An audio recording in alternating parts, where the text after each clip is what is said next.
Let me begin, formally by really congratulating ORF and GHS for bringing out this very timely report, Emerging Economies in a Shifting World Order in the G20 context. The timing is perfect, the topic is perfect, and I think by focusing on the message that all three of us must collaborate closely, must coordinate seamlessly, is critical for us, for the G20 to stay together and speak in one voice and globally. Let me, also at the beginning share one insight, having been part of the very tortuous negotiations of the G20 documents. We have almost 25 ministerial outcomes, which also were equally, tough negotiations. And of course, the leaders' declaration, the substantive centerpiece of India's G20 presidency. But one thing I would like to really say here is that to me, during this entire discussion on geopolitics in particular, the coordination between Indonesia, India, Brazil, and South Africa was critical. Particularly, of course, on all issues, but it was most vividly evident in the Ukraine-related paragraphs. During the negotiations, the Ukraine language was presented by us as a joint proposal of these four countries, comprising the past, the present, and two next incoming presidencies. And together we emphasize that consensus was a must, that G20 cannot afford to look divided, that any language must stay moderate, must avoid extreme formulations, and stick to principles if we are to achieve consensus, while remaining consistent with national positions. So the joint effort was critical to achieving consensus, and therefore it was critical to G20's success, it was critical to India's G20 presidency's success. It is also very heartening that even after the adoption of the leaders' declaration, twice at least, once in the fourth FMCBG in Marrakesh in October, just a week ago, 2 weeks ago, as well as the Parliament 20 joint statement, the geopolitical consensus was replicated. It was owned by everyone, by G7, by Russia and China, and this is proof of how coordination between emerging economies in particular could work to deliver results for the world. That is one point.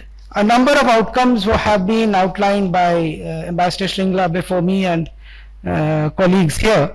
Let me just say that Brazil has come out with its priorities formally. They dwell a lot upon synergy between India and Brazil. Brazilian priorities are social inclusion and fight against hunger and poverty, energy transitions and promotion of sustainable development in economic, social and environmental dimensions, and reform of global governance institutions. Now, as a Troika member next year, we will have a key role in supporting the discussions steered by Brazil. There is already considerable alignment between our presidency outcomes and Brazilian priorities. Poverty alleviation and food security are key elements of our deliverables. The Deccan Principles on Food Security, a set of 7 principles, enshrine the aim of depoliticization of essential commodities by enhancing availability and access to nutritious food and strengthening food safety nets and programs. Access to affordable, safe, nutritious and healthy diets was emphasized. In energy transition, in addition to the outcomes that have been spoken about, and the Brazilian ambassador spoke about technology neutral solutions, I would add that during the New Delhi summit, the Global Biofuel Alliance was launched by India and Brazil together with 7 other countries, which would help catalyze the global uptake of biofuels through technology advancements and promoting widespread adoption. taking forward the discussions on women-led development, Brazil has agreed to set up a separate working group on empowerment of women. And there would also be discussions on disaster risk reduction and startups. A very key area of multilateral reforms was mentioned and is a key priority. I'm happy that Brazil has selected it and so did the South African colleague talk about it as a priority for them already. There is a lot of convergence. To be more specific, we could see that important headway has been made during our presidency in terms of reforms of the multilateral development banks. The G20 declaration called for bigger, better, and more effective and more representative MDBs. I mean, there was a lot of hours and hours of discussion on these four words: bigger, better, more effective, and more representative. We can write entire thesis on them. We also saw that on the sidelines of the G20 summit, the leaders of India, Brazil, South Africa, and US, the current and 3 incoming presidencies, had a joint photo op with the World Bank president, just as an expression of G20's commitment to enhance developmental finance significantly.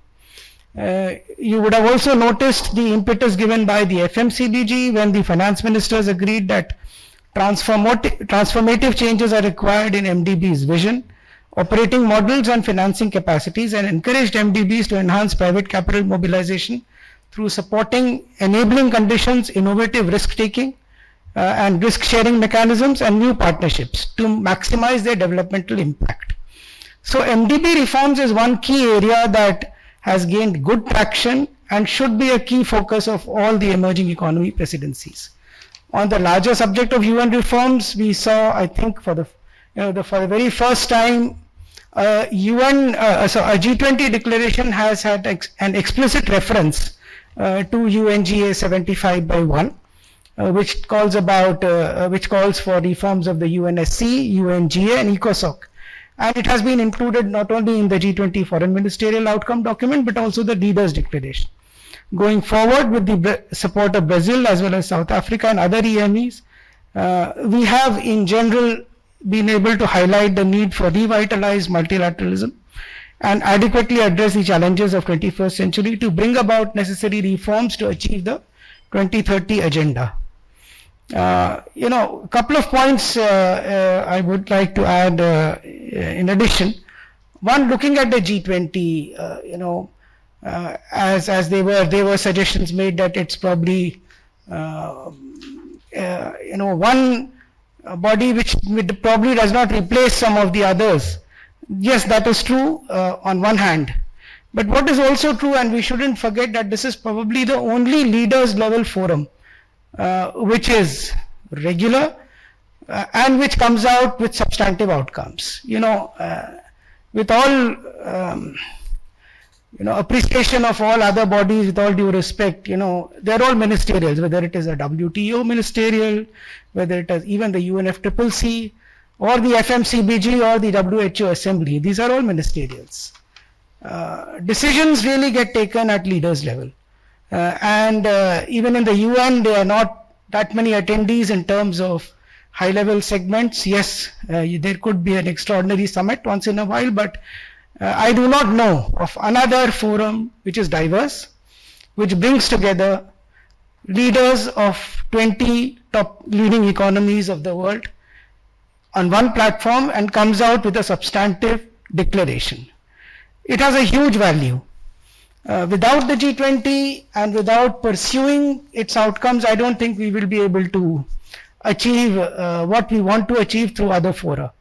Essentially, the G20 Leaders Declaration is, yes, a non-binding guidance document, but through pursuing them through effective follow-up and implementation, we can achieve a lot. So we should not let up at all on this forum, because this is the most effective forum that we have.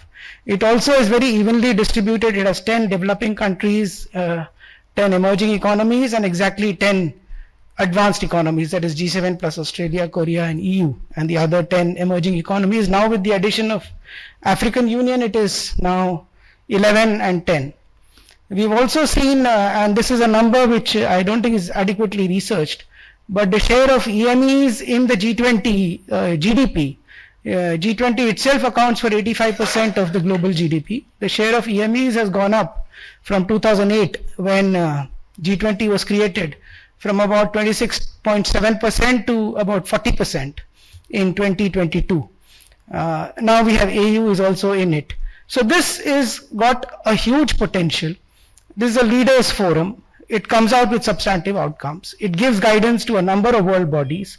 Its decisions are implemented by nationally, by domestic, domestically by domestic legislation, and internationally through plurilateral, multilateral, even bilateral fora.